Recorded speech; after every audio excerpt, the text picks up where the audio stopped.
Baik,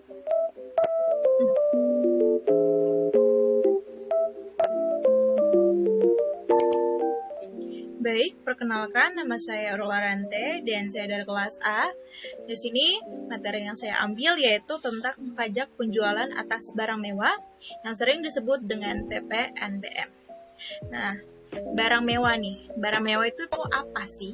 Nah, barang mewah itu merupakan jenis barang yang permintaannya sangat responsif terhadap kenaikan pendapatan konsumen.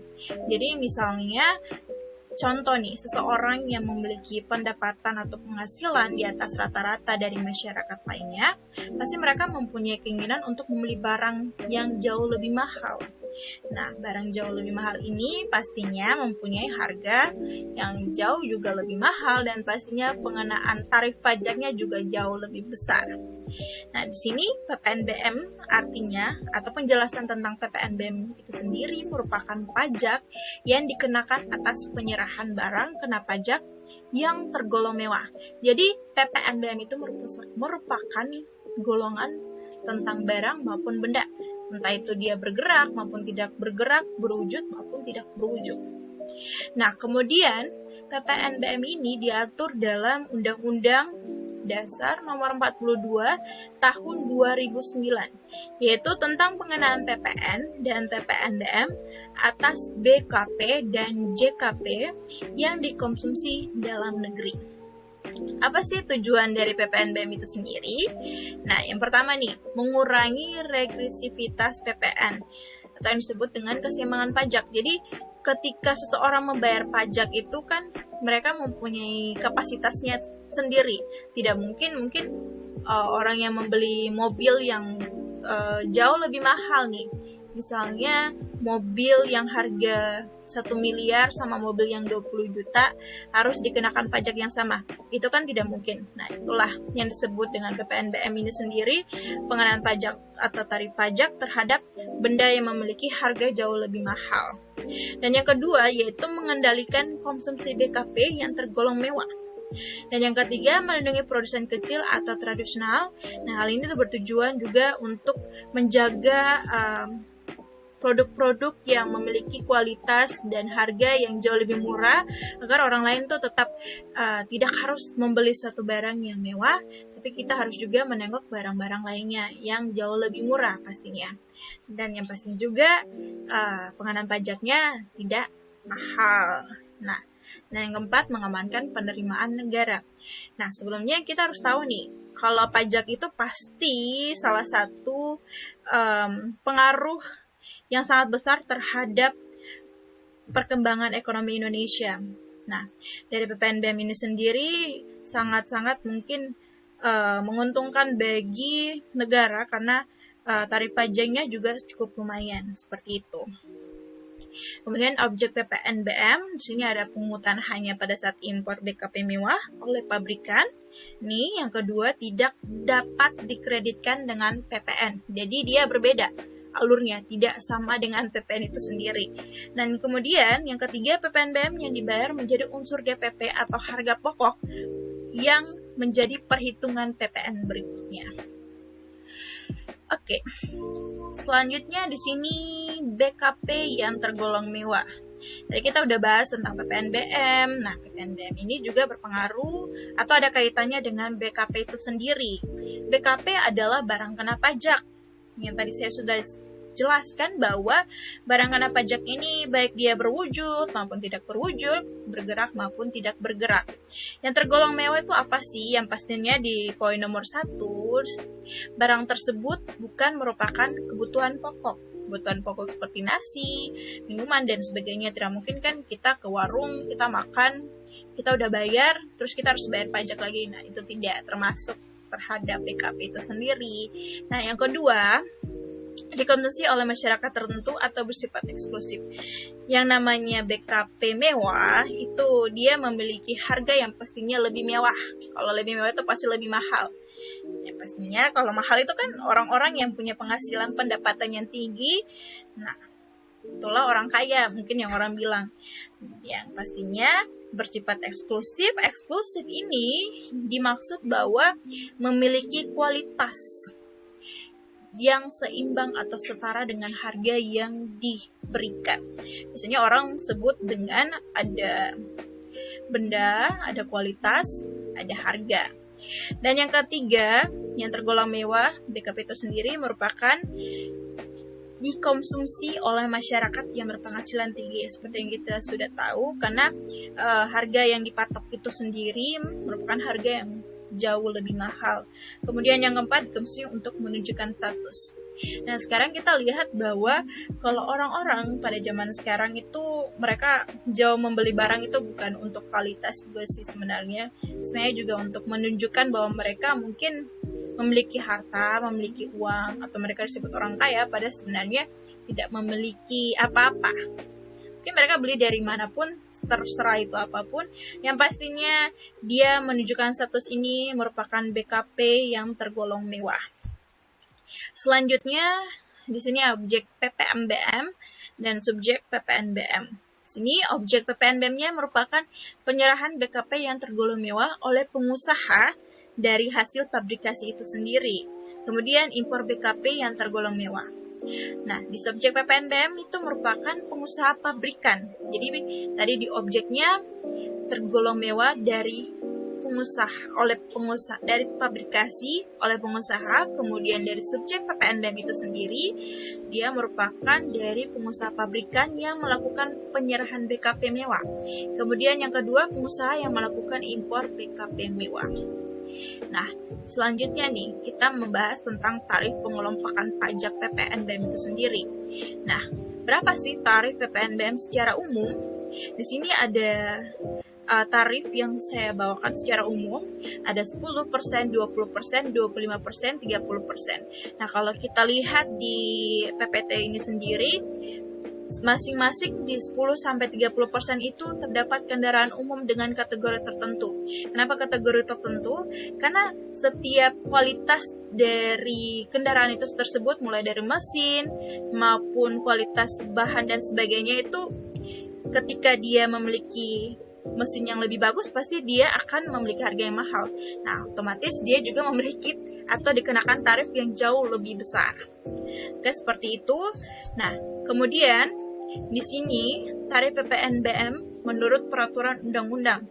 Di sini ada kendaraan bermotor yang diatur dalam Undang-Undang PMK nomor 33 garing PMK 10 tahun 2017. Kemudian ada bukan kendaraan bermotor, di mana diatur dalam Undang-Undang PMK nomor 35 garing PMK 10 tahun 2017 dan PMK nomor 86 garing PMK nomor 10 tahun 2019. Nah, di sini nih ada tarif kendaraan bermotor. Sebenarnya untuk penjelasan spesifikasi tentang kendaraan bermotor itu bukan hanya tentang garda tunggalnya saja, tapi ada juga tentang jenis mesin, bahan dari kendaraan bermotor itu sendiri. Cuma di sini saya menerangkan tentang sistem gardanya itu sendiri. Nah, di sini kita sudah lihat di PPT bahwa di 10% hingga 30% itu perkenaannya pada 1.500 cc. Kemudian di 50% nih untuk kendaraan khusus Golf. Nah, di 125% ini terdapat sistem ganda tunggal atau ganda lebih dari 300 cc dan sepeda motor di atas 500 cc. Sangat besar dan yang pastinya sangat mahal dan terkena tarif pajak yang juga jauh lebih mahal. Nah, ini PPNBM 20% nih untuk benda-benda nih. Rumah mewah, apartemen, kondominium, townhouse, dan sejenisnya. Jadi, untuk tarif 20% ini terhadap rumah yang memiliki harga jual sebesar 30 miliar lebih. Kalau misalnya punya rumah mewah yang ya 30 miliar lebih, pastilah dikenakan tarif 20%. Kemudian 40% ada kelompok balon udara dan balon udara yang dapat dikemudikan pesawat udara lainnya tanpa tenaga penggerak. Kemudian dari senjata api, pembeliannya kalau orang membeli senjata tidak mungkin di Indonesia ya. Di Indonesia adanya untuk keperluan negara sendiri dan itu tidak terkena pajak. Kemudian di 60% ada kelompok pesawat udara, helikopter, pesawat udara dan kendaraan lainnya. Kemudian kelompok senjata api, yaitu senjata arteri, revolver, dan pistol, dan sebagainya. Yang pastinya senjata ini juga tidak ada di Indonesia dan pastinya juga tidak terkena pajak, karena memang tidak dibolehkan yang namanya senjata di negara kita sendiri. Di 75% itu ada kelompok kapal pesiar mewah, kecuali untuk keperluan negara. Ini beda lagi ya. Jadi contohnya untuk kapal pesiar mewah itu kapal pesiar, kapal teri, dan yacht, itu mereka terkena pajak 75%. Tidak disangka mengapa kalau orang-orang memakai kapal gitu, itu pasti mereka memiliki tarif jauh lebih mahal. Ya iyalah, karena dia juga memiliki tarif pajak yang jauh juga lebih mahal. Nah, selanjutnya di sini tentang apa sih yang terjadi di tahun 2022 kaitannya dengan PPNBM. Di sini ada berita bahwa terdapat diskon di tahun 2002 di mana pemerintah merilis daftar mobil yang mendapatkan diskon PPNBM yang diputuskan oleh Menteri Perindustrian nomor 858 tahun 2022. Nah, di sini periode insentif diberikan dalam bentuk potongan dan PPNBM sebesar 100%, 66,66%, kemudian 33,33%. Di mana nanti PPNBM-nya nih yang dibayar di kuartal pertama itu sebesar 0%. Nanti pas di kuartal kedua menjadi 1% dan di kuartal 3 menjadi 3%. Nah, ini merupakan daftar mobil yang terdaftar mendapatkan diskon PPNBM di tahun 2022.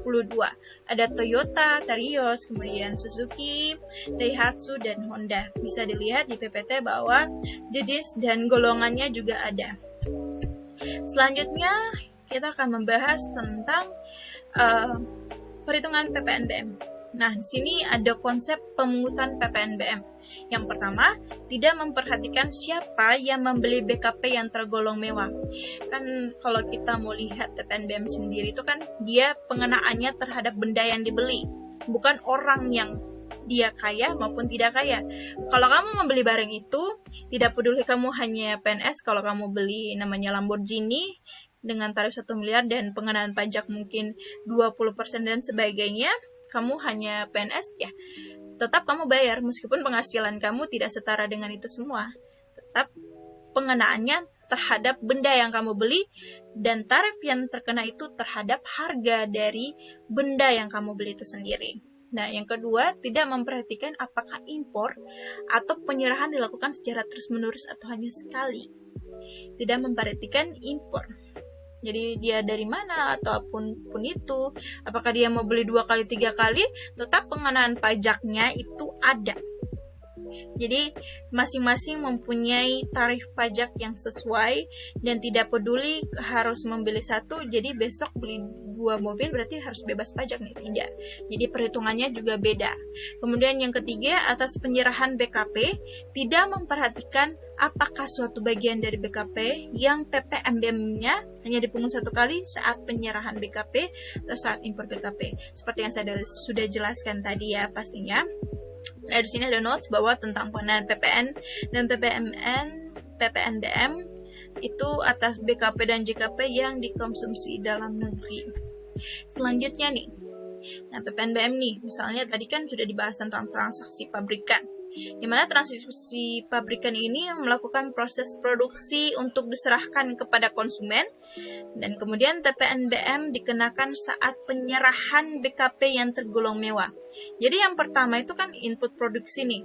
Kemudian mereka melakukan proses produksi, yang ketiga output berupa BKP mewah, dan yang keempat penyerahan BKP mewah.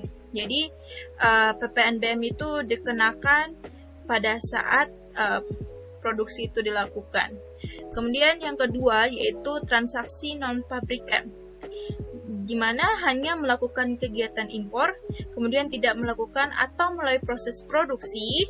PPNBM yang dikenakan saat kegiatan impor BKP yang tergolong mewah, saat penyerahan BKP tidak dikenakan PPNBM. Ini yang transaksi non-pabrikan ya.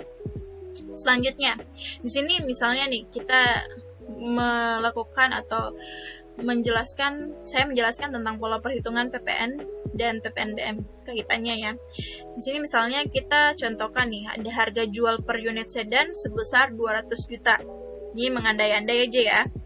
Dimana PPN-nya itu terkena 10%. Misalnya PPN untuk mobil ini nih, mobil 1 terkena 10%. Ya, 10% ini dikali dengan 200 juta. 10% ini pajak kenaan terhadap sedan ini sendiri, kemudian dikalikan harganya, jadi pengenaan tarifnya yaitu 20 juta. Kemudian di sini misalnya ada sedan yang 200 juta, pengenaan pajaknya di PPNBM itu sebesar 30%. Nah, 30% ini dikali dengan 200 juta yaitu 60 juta. Total dari keseluruhan ini menjadi 280 juta. Kemudian di sini ada harga beli perolehan per unit sedan sebesar 200 juta. Nilai tambahnya di mana biaya terdiri PPNBM, kemudian biaya lainnya. PPNBM-nya tadi sudah dijelaskan 60 juta, kemudian biaya lainnya misalnya ada penambahan servis dan sebagainya ataupun aksesoris sebesar 10 juta. Otomatis laba yang diharapkan sebesar 20 juta. Jadi di sini dijelaskan bahwa jumlah nilai tambahnya sebesar 90 juta dan total dari semua ini dari sini ke sini dari unit sedannya dengan biaya nilai tambah itu sendiri sebesar 290 juta. Nah, maka di sini kita hitung PPN yang terutang sama dengan 10% ini dikali 290 juta sama dengan 29 juta. Kalau kita mau dalihkan itu ke PPNBM juga sama, bisa PPNBM ini 30% dikali 290 juta itu berapa? Nah, contoh di sini ada soal ya, PT XYZ merupakan pabrik perakitan mobil. Nah, PT XYZ mengimpor beberapa aksesoris dengan nilai impor sebesar 30 juta dan terkena tarif PPNBM sebesar 20%. Nah, kemudian PT XYZ ini mulai menambahkan aksesoris dengan tarif PPNBM sebesar 30%, di mana harga mobil sebelumnya itu dipasangi aksesoris sebesar 164 juta. Nah, untuk penyelesaiannya sebagai berikut. Nah, nilai impor aksesoris tadi sebesar 30 juta. Di sini 30 juta. Kemudian PPNBM atas impor aksesoris, PPNBM yang awalnya sebelum dipasang aksesoris itu sebesar 20% ini dikali dengan 30 juta. Nah, didapatkanlah hasil 6 juta. Dari penjumlahan ini mendapat hasil sebesar 36 juta. Kemudian, harga jual mobil tanpa aksesoris itu sebesar 164 juta ya. 164 juta.